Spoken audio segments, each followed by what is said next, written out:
The Snapchat star I ticketed for running a red light made a viral video to get me fired, so I found his dirty secrets and watched him lose everything. So there I was, cruising through downtown LA in my patrol car, just doing my thing on a Friday night. The kind of night where you can smell the weekend in the air, people letting loose, hitting up clubs, the whole nine.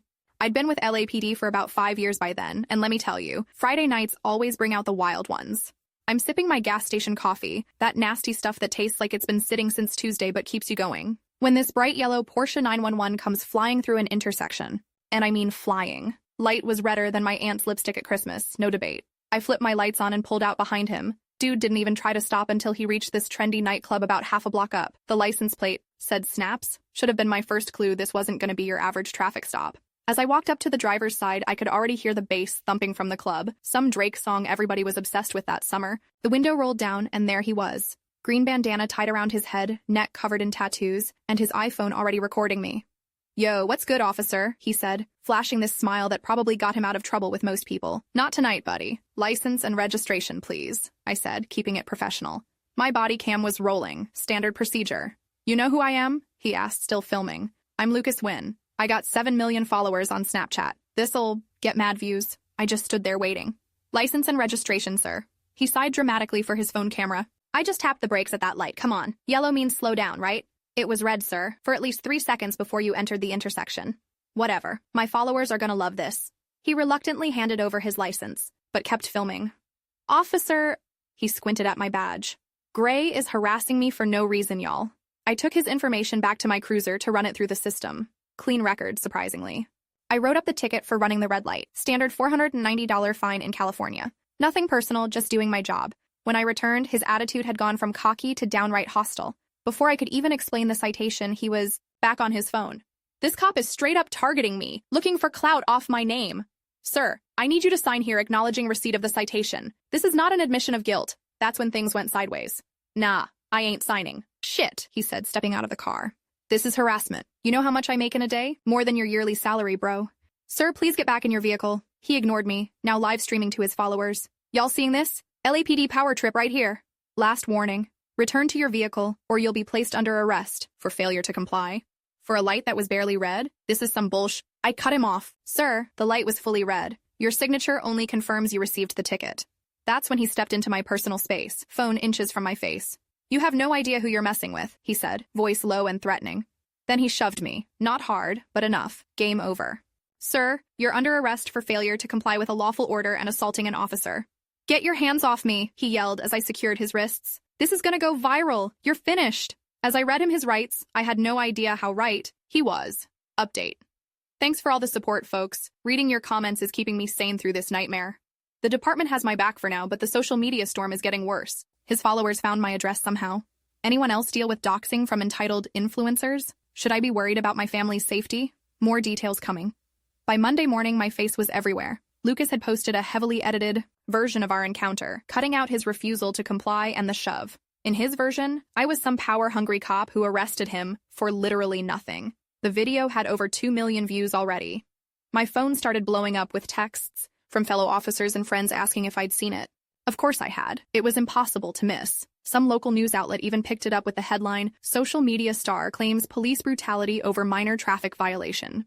When I walked into the station that morning, Sergeant Rodriguez called me into his office immediately. "Gray, you see the shitstorm brewing?" he asked, gesturing to his computer screen where Lucas's video was playing. "Yes, sir, but the body cam already pulled it. You did everything by the book. But this kid's followers are flooding our phone lines and email. They're calling for your badge." I collapsed into the chair across from his desk. "It was a routine stop, Sarge. He ran a red light, got belligerent, then assaulted me." Rodriguez nodded. "I know, and the DA's office is proceeding with the charges against him. But in the meantime," he sighed, rubbing his temples, "we are moving you to desk duty for a couple weeks, just until this blows over." "Desk duty? For doing my job?" "It's for your protection as much as anything. This morning someone called in. A fake domestic disturbance at your address." My stomach dropped. "At my apartment?" "Yeah." Patrol responded, found nothing. But these internet mobs can get nasty. That afternoon, as I was drowning in paperwork, my phone dinged with a notification. Lucas had posted another video, this time showing my face clearly, with the caption, "Help me find justice against this cop." He'd somehow gotten hold of my full name, too. By evening, my social media accounts were flooded with hate messages. Someone had ordered 17 pizzas to my apartment. Then a garbage truck showed up with a scheduled pickup that I never requested. The next day was worse. I walked out to find my Toyota Corolla covered in eggs. A cab written in shaving cream across the windshield. "This'll blow over," my partner Ramirez said when I showed him. These internet kids have the attention span of goldfish. But it didn't blow over. Lucas kept posting, each video more inflammatory than the last. He was milking this for all it was worth, selling justice against police brutality merch with my silhouette on it. The department's social media team posted the body cam footage, but it got a fraction of the views his edited version received. 3 days later, I was getting coffee at the Starbucks near my apartment when I noticed a teenager recording me with his phone snickering. I abandoned my drink and left. That night, someone threw a rock through my living room window with a note. "Quit your job, pig." I called Rodriguez. "This is getting out of hand." "I know," he said. "We've got a patrol car doing regular drive-bys of your place. The chief is considering a restraining order against this Lucas kid. Can we charge him with incitement?" "Working on it. His lawyer's good, though. Claims it's all protected speech." I barely slept that night, jumping at every sound outside my window. For the first time since joining the force, I felt truly unsafe. Next afternoon, my buzzer rang. I approached cautiously, gun nearby. Through the peephole, I saw a young woman with dark hair pulled back in a ponytail, looking nervously over her shoulder. "Who is it?" I called through the door. "My name's Emma," she said. "I used to work for Lucas Wynn. We need to talk." I kept the chain on as I cracked the door. "How did you find my address?" "Lucas has it. He's shared it with his inner circle." She looked genuinely frightened. "I quit working for him last week, and I think you should know what he's planning." Against my better judgment, I let her in. She perched on the edge of my couch, declining my offer of water. "I was his assistant for 8 months, she explained. "At first it was exciting, being around someone famous, going to parties, all that. But he's not a good person." "I gathered that," I said dryly. "No, I mean really not good. The stuff he does when cameras aren't rolling." She shuddered. "He's planning something at your precinct tomorrow, a protest that's really just an excuse to harass you. But that's not why I'm here." She leaned forward. "Tomorrow night, he's hosting a party at his place in the hills. It's a monthly thing, very exclusive, very illegal. There'll be drugs, probably stolen property. He bragged about having something of yours there, too. Said he paid someone to break into your car last week." I frowned. "My gym bag was stolen on Tuesday." Emma nodded.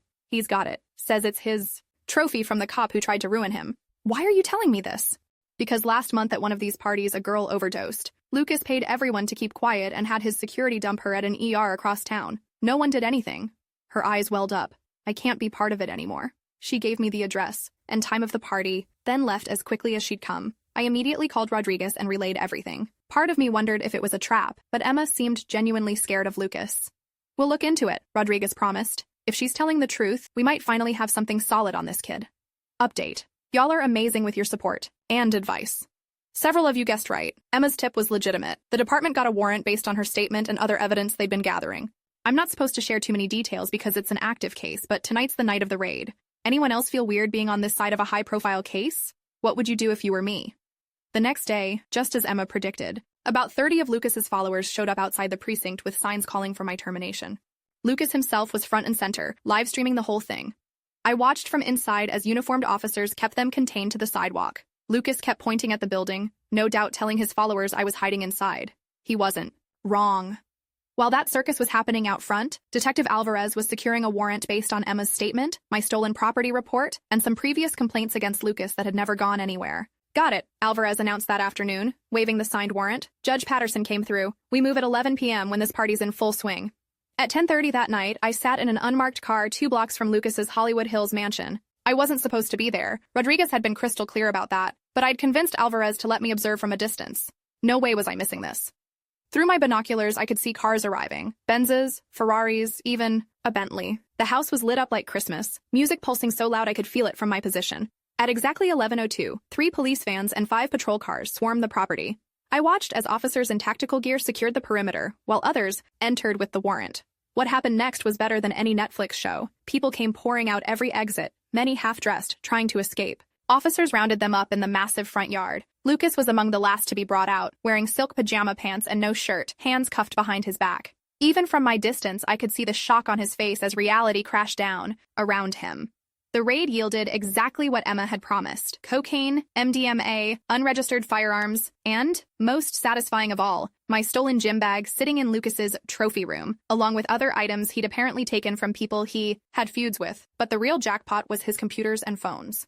After getting additional warrants, tech forensics found evidence of Lucas organizing the harassment campaign against me, including messages explicitly directing followers to vandalize my property and make her life hell.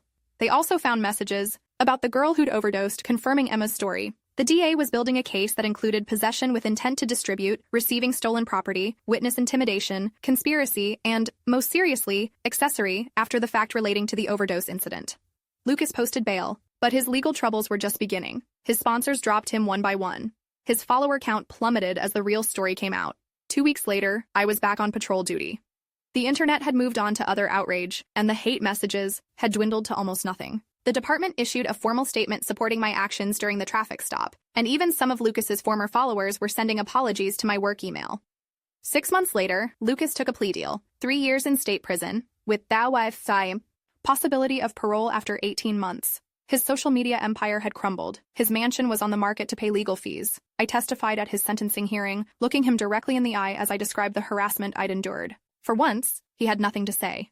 Afterward, as I walked to my car, a news reporter thrust a microphone in my face. "Officer Gray, how does it feel to see justice served?" I thought about it for a moment. It's not about winning or losing. It's about accountability. No one, no matter how many followers they have, is above the law. That night, I drove past the nightclub where it all began. The same bass was thumping, different songs now. I thought about how quickly everything can change, how one routine traffic stop had spiraled into the craziest 6 months of my career. My phone buzzed with a text from Rodriguez. "Podcast wants to interview you about internet harassment of officers. Interested?" I smiled. Maybe some good could come from all this. Final update. Thank you to everyone who followed my story and sent messages of support. I've been overwhelmed by the kindness from fellow officers and civilians alike. The podcast interview went viral. The good kind this time. And I've connected with other officers who faced similar situations. For those asking, yes, I'm still on patrol, and no, I haven't let this change how I do my job. Every time I write a ticket now, though, I do glance at the license plate first. Life lesson. Don't let social media bullies win, and always trust. That truth prevails in the end. Any other officers out there with similar stories? A year later, I'm back to being just another cop on the beat. The occasional person recognizes me. "Aren't you the officer from that Snapchat thing?" But mostly, life has returned to normal. Well, almost normal. I did get a commendation from the department for grace under pressure. The chief even suggested I consider taking the detective exam next year. Rodriguez thinks I'm a shoo-in, after how I handled everything. I still write tickets when people run red lights. I still deal with attitude from drivers who think they're special. But now I've got a story to tell the rookies about why we follow procedure, why body cams matter, and why integrity always wins in the end. Last week, I ran into Emma at a Trader Joe's. She's in college now, studying criminal justice of all things. You inspired me, she said, putting a carton of eggs in her basket. Standing up to him like that. Not many people did. We grabbed coffee after she finished shopping. She told me Lucas had been denied parole at his first hearing. Apparently he wasn't showing sufficient remorse. His followers had mostly moved on to the next internet sensation, though a few diehards still maintained he was set up. "Do you ever regret it?" she asked, "getting involved with all of this?" I stirred my iced latte, thinking about the question. I wasn't looking for trouble that night, just doing my job, but no, I don't regret standing my ground. As we said goodbye, she gave me an awkward hug. "Thanks for believing me that day. Thanks for having the courage to come forward," I replied. Driving home, I passed the intersection where I'd first spotted that yellow Porsche. The light turned yellow as I approached, and I slowed to a stop, watching it change to red. Some lessons. You learn the hard way. Others you get to watch someone else learn while their whole world collapses around them. Either way, when that light turns red, you stop, no matter how many followers you have.